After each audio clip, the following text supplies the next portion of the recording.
Hey, it's Jen Mack, Lady of the Mind. Welcome to Life Mastery Decoded, where I help you decode the struggles in your life in the areas of health, wealth, relationships, and spirituality with mind mastery, emotional management, and meditation. Welcome to today's podcast. Hey, ladies, it's Jen Mack, Lady of the Mind. Welcome to part 2. Where I'm hoping that in this episode, I am finding you already have listened to part 1 that I have titled Death as a New Year's Motivator. You've already listened to it, and if you haven't already listened to it, then I advise that you stop where you are right now, go back and listen to that podcast, part 1, which is a podcast right before this one, season 3, episode 39, where I talk about how we use the idea of death, where I'm going to die before I live a full life, using that to create some motivation as I enter into the new year. And if I haven't found you already listening to part 1, please go back and listen to part 1 before you listen to part 2. I'm going to make a lot of references in this episode, but I want you to understand what those references are. And if you haven't done that, please go do that and then come back to part 2. Now, if you have listened to part 1, you are probably sitting on the edge of your seat. I hope you are sitting on the edge of your seat going, please, Jen, tell me now, how do I work at this emotional level? Because I am sick and fracking tired of not achieving my goals. And I'm sick and tired of setting these New Year's resolutions because I get swept up in the excitement of setting these goals and just to know somewhere in my mind, I'm not going to achieve them. And because I've been on the planet long enough and I've done this so many times and I have failed every single time at 100% fail rate. I have done this 100 times at 100% fail rate, and I know now that I'm not going to do it, but I'm going to do it anyway because I see and I hear it all over the place right now as people are talking about it. So this part 2 is going to be the real excitement. This is going to be the part that you are going to, this is the work. You're going to do this work and then you're going to get your goal. There is no other way. The problem is that we, most of the time, if we do achieve a goal, we do it on accident. And we don't really know what we do. And we go back and we just kind of look at it and we go, well, it must have just been an accident. You know, I got this phone call or I got this job opportunity or just because I'm good enough or because I got a degree or because I whatever. We don't look at the energy level.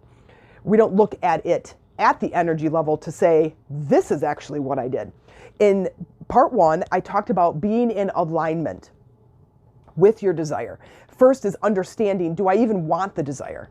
And if the answer is a resounding yes, then you're already more than halfway there.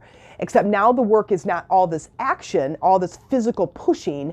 Now the work becomes at this emotional level. So first, let's talk about the energy, how things are created. I mentioned it in part 1, but I want to mention it briefly here. As things are created, take anything, look in the room that you're in and take that product, whatever the product is. It doesn't matter if it's a paper clip, a pillow, a computer, a cell phone, doesn't matter. Whatever that product is, look at it. I want you to look at the manifesting process that that product went through. The first it had to go through was somebody somewhere on the planet had an idea. And that idea was that product that you're looking at or holding in your hand. And they had this idea. So it started in this energy form, this picture, this visual. And they had this idea. Then what they did is, the next stage is, what is that thing going to bring the world?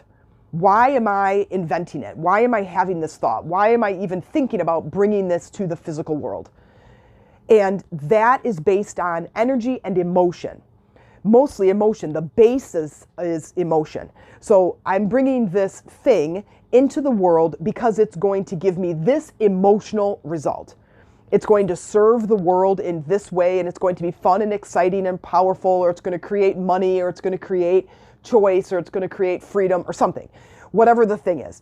Then the person got excited based on that emotional response.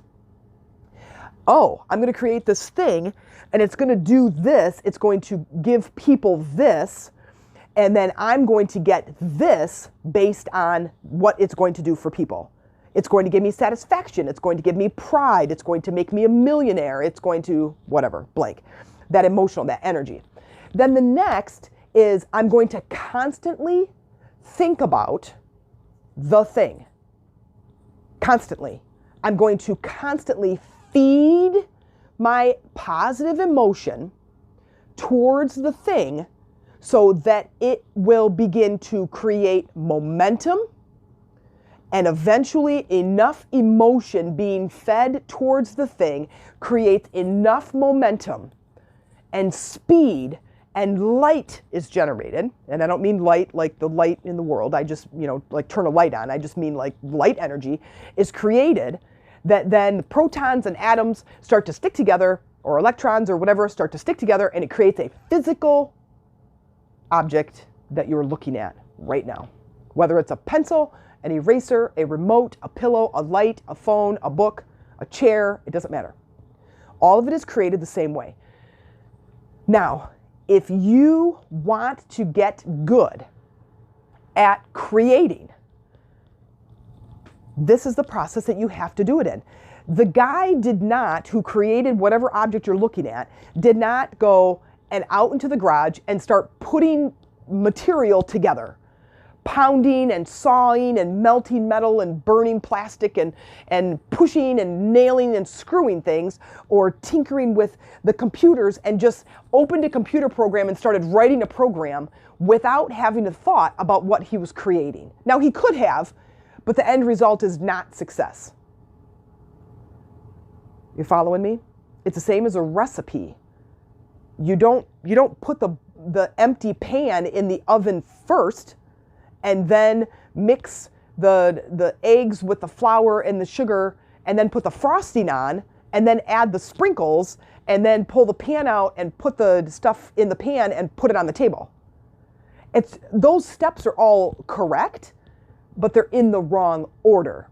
And that is our number one mistake. That is our number one mistake.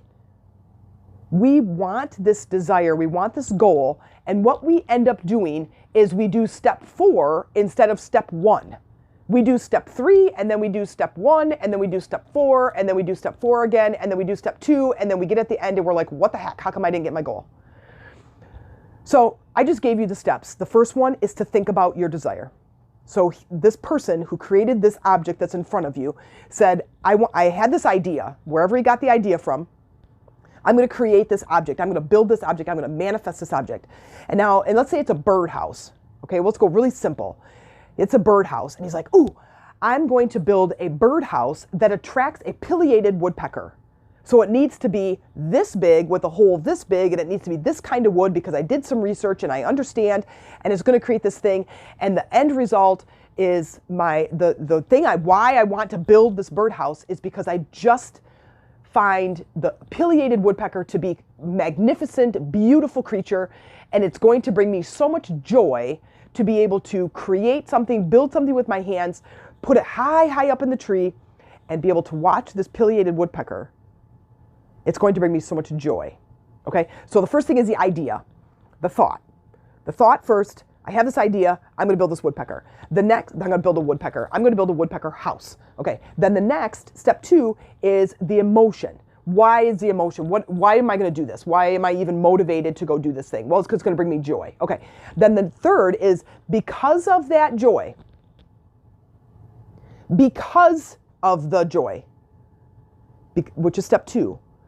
Step 3, because of the joy that I'm feeling thinking about my desire to build this birdhouse, I now am moved and motivated, positively charged energetically and emotionally to go and take physical action. Let me just say that again. Because of the joy, I think about the thing. It brings me joy just imagining the thing. It brings me joy. And because of the joy now running through my energy body, my subtle body, I now am positively charged to go take action. Positive charge creates positive action, which creates positive results. If I am negatively charged, or I have resistance thinking about the thing. Oh, I got to go lose weight, so I better get up and go to the gym and lift some weights. The end result is negative. You're negative, negative, negative. Okay? Negatively charged creates negative action, which creates negative results.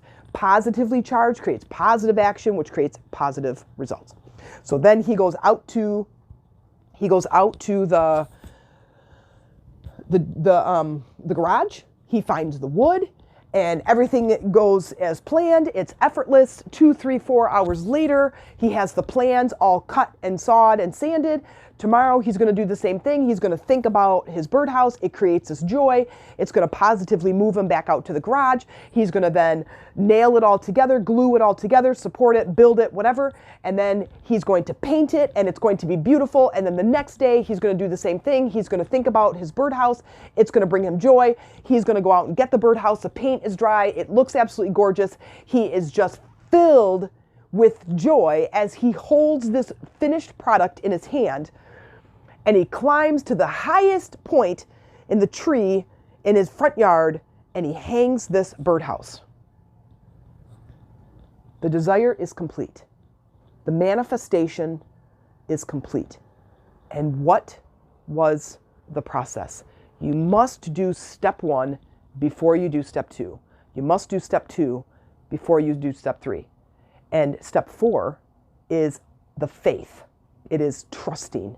It is allowing the desire to come into fruition. If you do it correctly along the way, you keep the vision in front of you. You're going to have some setbacks. You're going to have some disappointing moments. You're going to have some tests and challenges put in front of you based on your belief systems about achieving the thing, especially if it's a big thing and it's going to take a little bit longer than how many days it takes to build a birdhouse.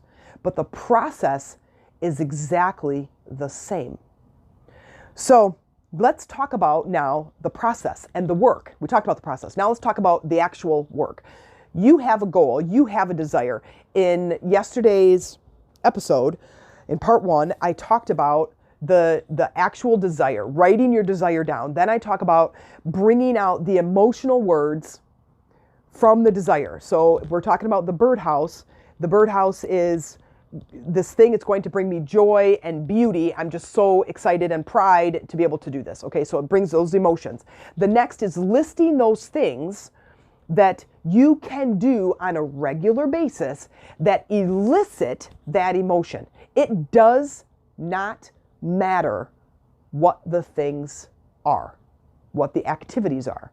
As long as you're eliciting that emotion, you are feeding the product that you are wanting to bring about, the desire that you're wanting to bring about, whether it's a physical, tangible thing or some other desire, okay? So he could sit in his living room and think about the birdhouse. He could picture the pileated woodpecker having babies and tending to those baby chicks in the house, and he sees them and he can hear them and he can use his binoculars and he can, and he can do that. That elicits it. Another thing is he could just go out onto his property and just look at birds and just climb the trees and be in nature and listen to the birds and identify the birds, and then get his bird book and identify different bird sounds and what they look like. And, oh, that's right, I really like this one. Has nothing to do with the birdhouse, but he's still eliciting the emotion of joy. That's the work. And because we live in a society and in a culture that does not promote paying attention to your emotions, it makes it really freaking hard, doesn't it? We pay attention to those emotions that are really, really uncomfortable. Anger, depression, anxiety, overwhelm, chaos. But we don't really talk about or promote or work on to elicit continuously the emotions of joy, happiness, love, gratitude, excitement. We don't stand back and go, wow, that felt amazing. I want to do that more. So I should do this more, this activity more. I should spend more time like this, doing this that creates that emotion. But man, when we have a negative emotion, holy flapping crap. Do we not go to the doctor, Google the crap out of it, YouTube it, call our friends, call our parents, make all these statements on Facebook, find these memes, and like spend all this time focusing on that negative emotion. Think about that. Think about when you feel a negative emotion, all of the things you do to try to get rid of that emotion. A lot of time. How many medications can I take that help me to get rid of anger or frustration or anxiety or depression? But on the other side, I felt happiness for the very first time in my life yesterday when I was doing this, this, and this. I want to do that more. I want to feel that more. Let's Google that. How do I get to feel more excitement in my life? Let's Google that. Let's YouTube that. Let's ask my neighbor and my friends and my kids and my parents. How do I get more excitement in my life? I can guarantee you they would say they don't know because this isn't what we do. This isn't what our society does. But what if that was it? Now you have your focus is on positive emotions. That's what we're going to be working on. It is going to absolutely shake and rattle your cage, this emotional cage that you're in. As I stand back and I look at the society and I look at my kids, and when Cameron gets upset and he's standing in front of me and he's pulling his hair out and he's getting upset about something and he's getting all whatever, and then all of a sudden he like stops and he like grits his teeth and he clenches his fist and he just stands there. And I said, listen, I said, feel that emotion. Feel it. Feel it in your body. Feel the sensation of frustration or anger. It's okay. Feel it. It's an emotion. Don't stop it from flowing. Because in part one, I talk about the hose and I talk about the garden. And again, if you have not listened to part one, these references aren't going to make sense. You're going to get so much more out of it if you stop right now and go back and listen to part one. But the reference I make about the hose, if he stops that emotion from flowing all the way through, it's kinking his hose. It's kinking it, and now life force energy is not going to help him to manifest the things that he wants because he's getting that stuck energy in our system. It is inevitable that it's going to happen, that you're going to have some residue and some buildup and some blockages in the garden hose of life. It's going to happen. But there is a lot of really powerful techniques that you can do, that you can use to get this life force energy flowing again so your life starts to shift and turn and move and flow. But it's not going to if you don't do it. So when Cameron is upset, I encourage him to feel those emotions. I encourage him to go ahead and just feel. I'm not saying go ahead and throw a chair through the window. I'm just saying feel the sensation in your body. Where do you feel it? It's in my arms. It's in my jaw. It's in my shoulders. Good. Okay, now move your body. Move your arms and your shoulders and unclench your jaw and just let it flow out as we're talking about the thing that's upsetting. We're not feeding it. We're just feeling it. Okay? So this is the culture and the community that I am building. This is my big giant goal. My big giant desire with my business, with my podcast, with my sister circle, with my Facebook groups, with these women that you as a listener, you are listening to this podcast because there's something that you believe you can do that starts to shift your world, that starts to shake your cage, this prison that we put ourselves in, this emotional prison that we put ourselves in, that will shake it up enough that goes, you know what, damn it, I know that I can change my life. I know I can. I know that I can stop being depressed and start feeling happy. I know that I can make more money. I know that I can have a better job or better relationships or be a better mom or a better sister or a better wife. I know that I can do that. How the hell do I do it? And this is what we do. This is the work. This is the culture that I am building, and I would love for you to be a part of it. And now I just mentioned a sister circle. And I have been going along for this past year, building this sister circle, this new culture where emotions are okay. And it's going to be a ride. I am excited about building it. It is finally time. It is a place for women to come to that can have the support for their emotions, and they can get these tools and techniques that they can practice in a safe environment with support from other women to help them practice and hone this craft and become goddesses, become empowered, become enriched with the life force energy that is flowing through our galaxy and our planet and everything that's on it, that allows us to create the life that we want to live. You are not destined for poverty unless you decide you're destined for poverty and you don't unkink the hose. You have the hose that is full of energy and limiting beliefs and all of this stuckness. You turn that spigot on, nothing is coming out at the other end. Your garden is going to look the exact same year after year after year after year. And it's going to be dry and brittle and empty. And you're just going to go, well, I guess I'm just destined to never have a flourishing garden. And I'm saying, look at the hose. Look at all of the kinks in the hose. Now let's work on the hose instead of looking at the end result and saying it's never going to work for me. Because it's not the end result. We look at the end result and we go, well, the universe doesn't, God doesn't mean for me to be rich, or doesn't mean for me to have a good relationship, or doesn't mean for me to have a great job.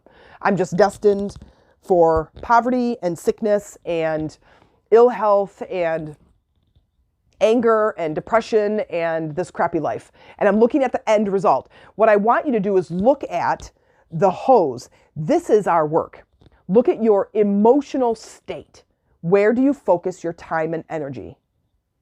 On negative or on positive? When you look at and think about your desire, does it make you angry that you don't have it? Or does it make you excited that you are this close to getting it? And you just know you can have it. Somewhere innately in your body, intuitively, you just know, I'm a goddess. I have God-like powers. And I can create the life I want to live if I just focus on the right stuff. Don't look at the garden if you're not willing to turn the spigot on. There's no sense in even looking at the garden. If you're not willing to look at the hose, then don't look at the garden. Does that make sense? Okay, so let's go back to the process. The process again, thoughts, then create these emotions that create the action, that create this positive action, that create the result. That's moving life force. That is putting all of the pieces together that allow you to turn the spigot on, move clean, clear, fresh water through the hose, point it at the right direction, turn the sprinkler on, have trust, have faith that the water is going to do what it says, what water does naturally, and I'm going to go inside. An hour later, I'll come back and turn this off. And 6 months later, my garden is absolutely beautiful. How do we equate that to our desire? Think of your desire. Think of your desire right now. Let's just have you close your eyes. Just relax for a minute. Kind of shut out the world, the visual distraction. And I want you to think of having your desire. You already have it. Go there in your mind. Create the visual image in your mind of having the thing. You've already reached the goal. You already own the car, the house, the job, the best relationship, the money, the body. Have it. Be in it. Now add some action. What are you doing? Where are you going? How does your life change? How does your behavior change? What is happening in the scene? Add action and sound, add emotion and feel into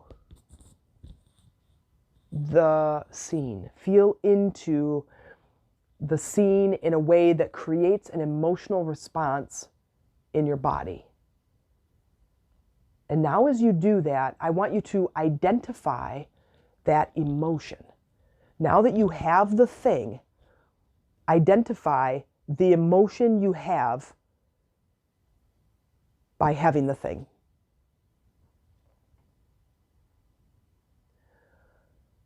Think about it more. Add more emotional words. Let's try to come out of this little visual walkthrough with like 3 to 5 emotional words. And it's not about the excitement of having the thing, but it's joy, confidence, power, freedom, love, contentment, fun, adventure. What are your emotional words? Now, as you think of those, I want you to just come out of this visualization, and I want you to write those 3 to 5 emotional words down right now in your journal. And as you're writing those 3 to 5 emotional words down in your journal, I want you also to be thinking about the visual that you just created, because that is going to be the catalyst that continues to move you forward. The work going forward now, the next step, because you created the desire, hopefully you were successful in walking through this without any resistance, because that is what we're looking for. So right now in this exercise and in this episode, we're talking about the hose specifically, because turning the water on at the spigot, that is someone else's job, right? I pay the water bill, but the water pumps under the ground and I don't have anything to do with that. Literally, I turn this handle and water moves through the hose, but I have to point the hose to my desire, and I have to make sure the hose is clean inside, as well as there are no kinks in the hose. That's my only job. If I look at the garden, the water that's trickling from the sprinkler into the garden is only part of my job, as in I point it there. That's my intention. That is giving attention to my intention. I put my focus on where I want that water to go. The next part that is my job is allowing the desire to come to fruition, is having faith that the water is doing what it's supposed to do. It's getting down far enough if I leave it on long enough, but the water is giving the nutrients to the plants. That's not my job either. I just have to have faith that it's doing what it's supposed to be doing. I have faith in water. So now, as we take it and now we look at the energy level, my work is the desire. I have to think about the desire. That's putting the focus on my desire versus instead of putting the focus on me not having the thing. That's pointing that is the same as pointing the sprinkler out into the road where it's not watering the garden, and then me getting mad that the garden's not flourishing. The other is when I think about my desire, but it makes me angry or frustrated or impatient that I don't have it, or I make excuses of why I can't have it. That is the same as having a blocked hose and seeing, as I'm standing in the yard looking at the hose, and it's got one of those little curves in it that's kinked at the end, at the top of the circle where it's kinked, you know what I'm talking about, and the hose is kinked, and I'm standing there staring at it, but I'm not unkinking it. I'm staring at it going, well, that's stupid. I guess I shouldn't have bought that cheap hose, because look at, water's getting stuck right there. But you see how ridiculous that is, right? I would literally bend down, take that circle, that fold out of the hose, straighten it up, and then now watch the life force energy, the water, move through the hose. So now let's go back to, let's look at your desire. Look at your desire, think about your desire, and feel into your body if you have any resistance whatsoever. When I think about my desire, let's say I'm building a new business and I want to make $100,000 this year. Okay. When I, even right now, as I say that out loud, I think about my business, I can feel the resistance that is not believable for me. So now I have to work on the belief, can I have the desire? Now, there's a couple of different ways to look at it. One is, can I have the desire?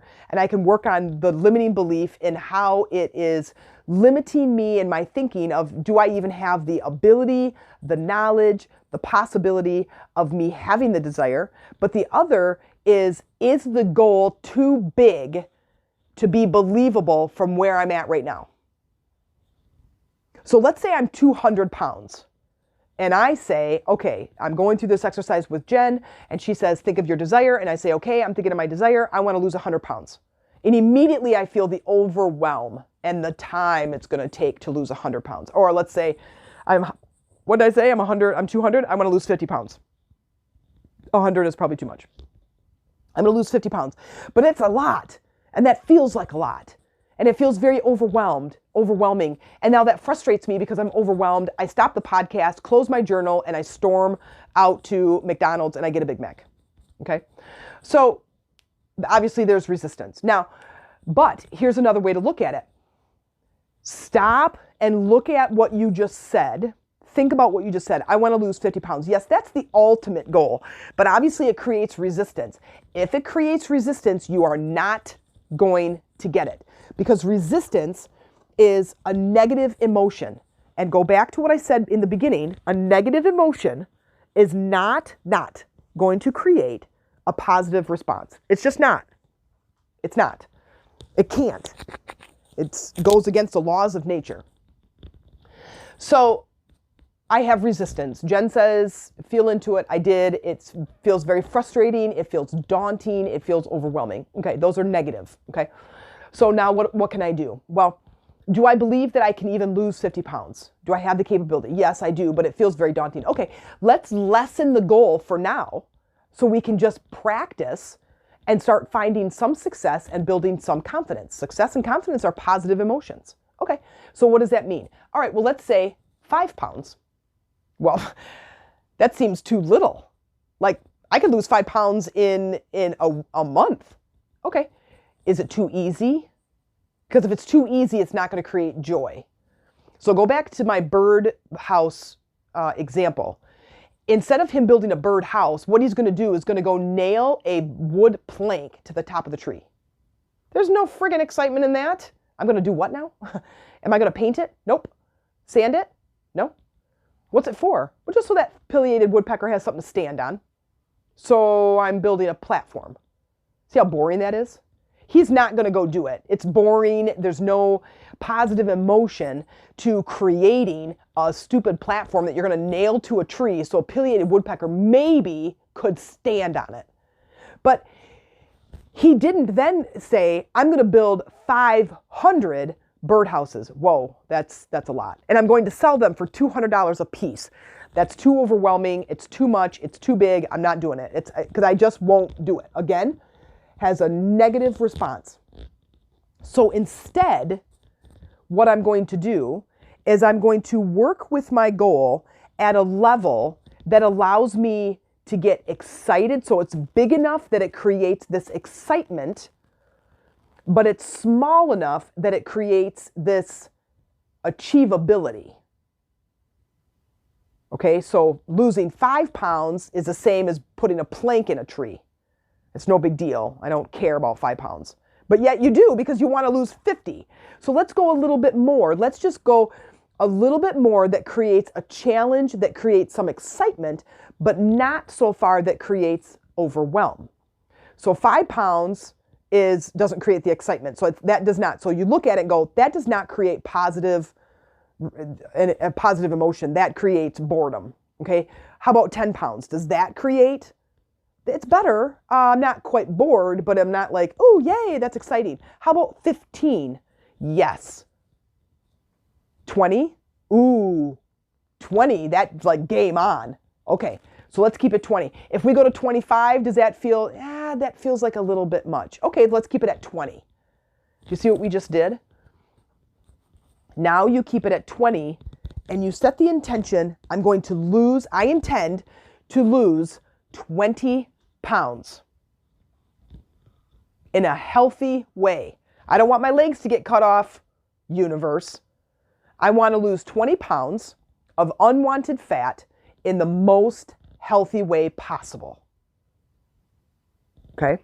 Losing my legs is not a healthy way to lose weight. Well, you want to put that in your intention. You want to be clear.